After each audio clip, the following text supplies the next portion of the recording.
doing the same traditionals. Now, instead of traditionals, I go for the big Polish meads. Yeah.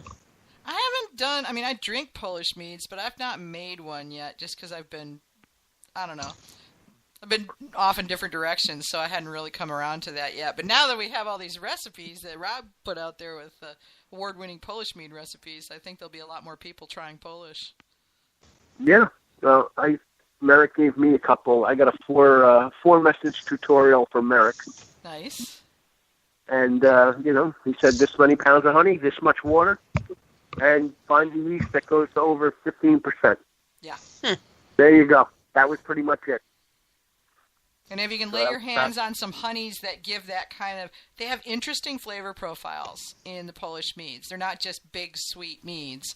There's all sorts of interesting spices and honey flavors that I've seen turn up in the various ones from different regions of Poland. Oh, I believe it. Yeah.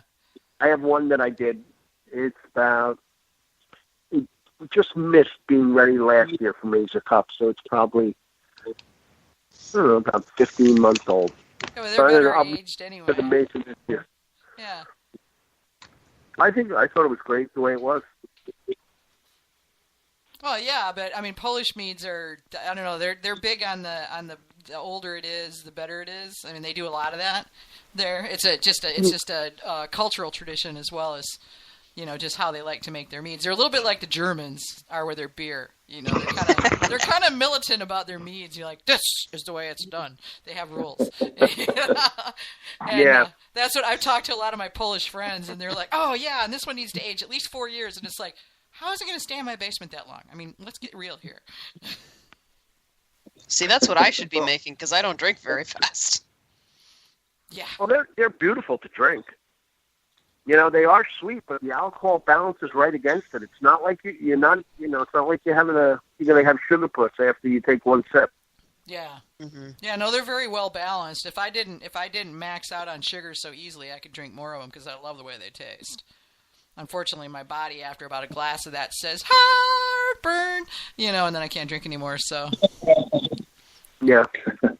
No, but I love those big tastes. I think it was Scott Schnarr that just posted one on that he made with buckwheat honey, and he added dried figs and dates and walnuts too. Oh, gosh. And he left a lot of head space because he intentionally wanted to oxidize it so it tasted older. Mm-hmm. So, that looked good. He made it with buckwheat honey too.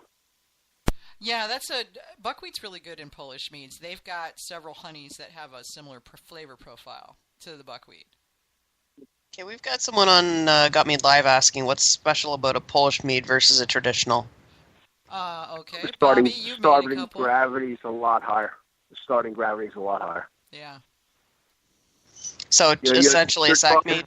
You're talking pretty much 4 pounds per gallon. Just all depending on the recipe, but the ones I've seen are usually about 4 pounds plus per gallon. Some of them I've seen are 1-to-1. Wow. How does that even ferment? It does. But it's volume. Yeah. It's volume. It's not. So you're talking a 2-gallon batch is 1 gallon of honey, 11.75 pounds of honey, and 1 gallon of water, 8 pounds of water. Wow. Yeah. So honey, if you leave it long enough, it will ferment on its own. We'll pull moisture out of it. It'll settle down. The moisture will go on top, and it'll start to ferment on top. It's not going to ferment all the way through, but it will ferment. You see people all the time, I have this honey, it's fermented. Beekeepers, they forget about it's in the bottom. Honey's homeopathic. It pulls water out of the atmosphere. And it will pull water out of the atmosphere once it crystallizes, and what's on top of the crystallizer, there'll be a little bit of liquid where it's possible that it ferments. Yeah.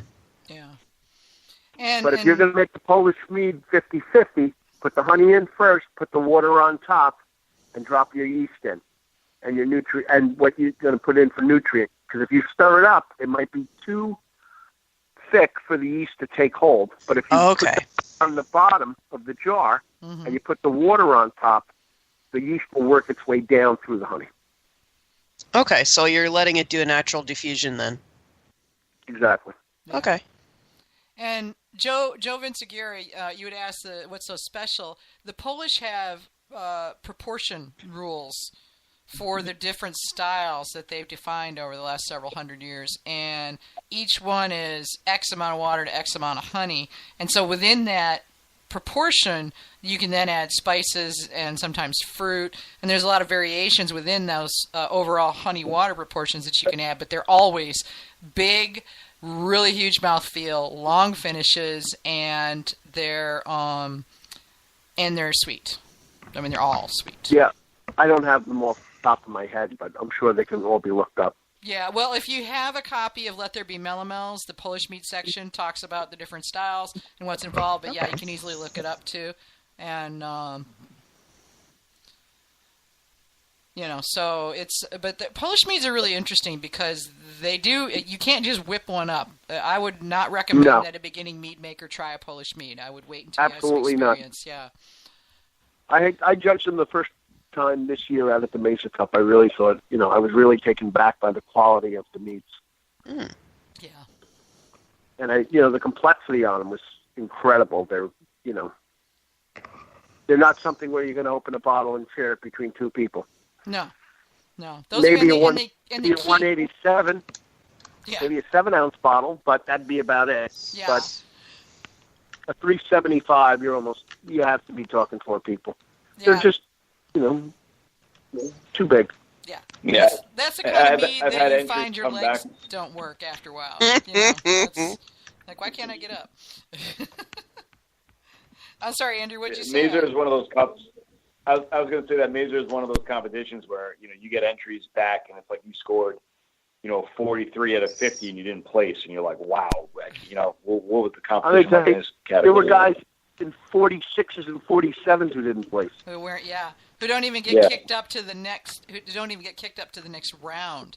There's so many entries, and it's so intense. I mean, it's so hard. You're like, this is such an amazing mead, and I have to decide if this one is slightly more amazing and gets pushed. And it's like, it's so hard. I mean, that is a difficult decision to make, and I've sat the best of show table a few times, and it's like, holy crap. Yeah. Yeah, it becomes very, very hard. Sometimes when you get down, I've sat at a lot of best of show tables, and sometimes you get down to the last couple of them, and you're just like, I'm not really sure what to do. Yeah, And then you start. That's when you get then you start getting into really nitpicky technical details at that point. Yeah. This one has just a hair more oxidation, so I clearly can't choose the mead on the left, But this one is maybe just a tad too sweet, so I clearly can't choose the mead on the right. It's like, oh my god!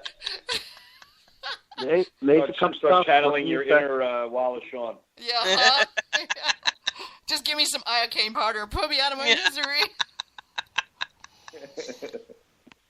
But it's very hard. And when you're sitting the tables, even just in the, before you ever get to BOS, just in the regular, because especially melomels and berry melomels are huge categories, huge. And so you're doing a first and a second round. So you're judging like all of the dark berry melomels. And then that gets you down to like 9 or 10 dark berry melomels-ish, depending on how many flights there were. And then you have to take those and decide which 3 get pushed to the second. I mean, it's just like ridiculous. And I was on one, and it was like, I think, they would try and just to come up. There were 3 flights. Everyone had a flight of 10. They pushed 3 forward. Then you had almost like a mini best of show with 9. It's tough. That's exactly what they are as mini BOSs, because they, you can only push so much. And I can't tell you, the professional side is going the same route. I can't tell you how many professional meaderies I've had come to me and go, I don't understand it. I got a 97. Why did I not medal? I'm like, because there was a whole lot of 98s and 99s, y'all. Sorry, but yours was really good, but not really good enough. No, and that's it. In a competition, you're You're not against the scale. You're against other people. You know what I mean? This ain't no wine competition where everybody above 95 gets a participation medal. No, it's dog eat dog in the mead world, dude. You know, I mean, that's what I like. I like that about our industry. I can't tell you how many times I've looked at a wine competition and it's like everybody gets a medal. I'm like, what is this? Elementary school soccer? You know, I mean, it's like, come on. You know, for somebody to win, somebody's got to not win. You know. Right. And that doesn't mean their stuff have a is winner without a bad. loser. Yeah, there's always a loser where there's a winner. And it doesn't mean their stuff is bad. It just means it wasn't as good as the guys who won. You know? Yeah. It's tough. You know, you don't want to get too... You want to make sure you're eliminating things for the right reason. Yes. You know, as well. Sometimes you have discussions with people and you're like I don't know if that's a reason to eliminate this or that makes something better than something else. You know, you don't want to look for ghosts that aren't there. You know, just in order to. It's a tough process. It's a really tough process when you have a lot of amazing products and you're just like, you know, I could go either way on this. You know, really. It's a good problem to have. Yeah, it really is. It's, you know, I mean, and it's frustrating, I know, for the entrants because they really, you know, they're like, God, but mine was so good. And it's like, yes, it really was. There were also but you should have tasted the other guys. Yeah, it's like you're in really good company, so many of them, that we could only give 3 medals. So keep trying, you're getting there. And I mean, honestly, I don't care about medals. I want the score sheets. I want score sheets with good judge notes that tell me how can I improve my mead. And that's something that, unfortunately, you don't always see, although I like to think the Mazer Cup does a pretty good job of it. I mean, their judge coordinators and their competition coordinators are really big on saying you're here to help people. Not to go, this tastes like swill, I wouldn't wash my floor with it, but to say, I'm noting a phenolic area in there. Is it possible that you had a temperature spike in the middle of your fermentation? You know? And getting people thinking about how can they make it better. You know? And that's... You know, sometimes with somebody at 47, there's nothing I can tell you to make it better. Yeah, and you can, and you know, you're just fighting off a better product. Yeah, and that's fine. You know, I mean, then you can tell them. I mean, I always fall back if I can't find anything that needs help. You know, if there's nothing in there that I feel needs help, then I go, oh my God, I would totally drink a bottle of this. This is really great, and here's what I like best about it. You know, so I tell them what really got me about that and what I felt was its best characteristics. You know. Yeah.